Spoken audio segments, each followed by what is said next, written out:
ஆண்டவரே ஏன் இந்த பாதை எனக்கு, ஆண்டவரே ஏன் இந்த அடிமைத்தனம் எனக்கு, நீ குமுறி கொண்டிருக்கிறாய். கர்த்தர் சொல்லுகிறார், ஏற்ற காலத்தில் நான் உன்னை உயர்த்தும் படிக்கு என்னுடைய பலத்த கைக்குள்ள நீ அடங்கி இரு. உன் மேல நான் வச்சிருக்கிற திட்டம், உனக்கு நான் கொடுத்திருக்கிற தரிசனம் அது சாதாரணமானது அல்ல. நீ அடங்க அடங்க, நீ சகிக்க சகிக்க, நீ கீழே இறங்க இறங்க உன்னிலிருந்து ஒரு பெரிய தரிசனம் உருவாகிறது, உன்னிலிருந்து ஒரு பெரிய வெற்றி உருவாகிறது. அந்நிய கண்கள் அல்ல, உன் கண்கள் காணும், உன் கண்கள் காணும். சிஸ்டர், இன்னைக்கு ஒரு சிலரோட கர்த்தர் தெளிவாய் பேசுகிறார்.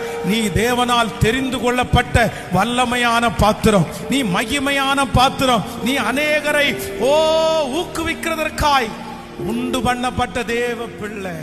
ஹalleluya.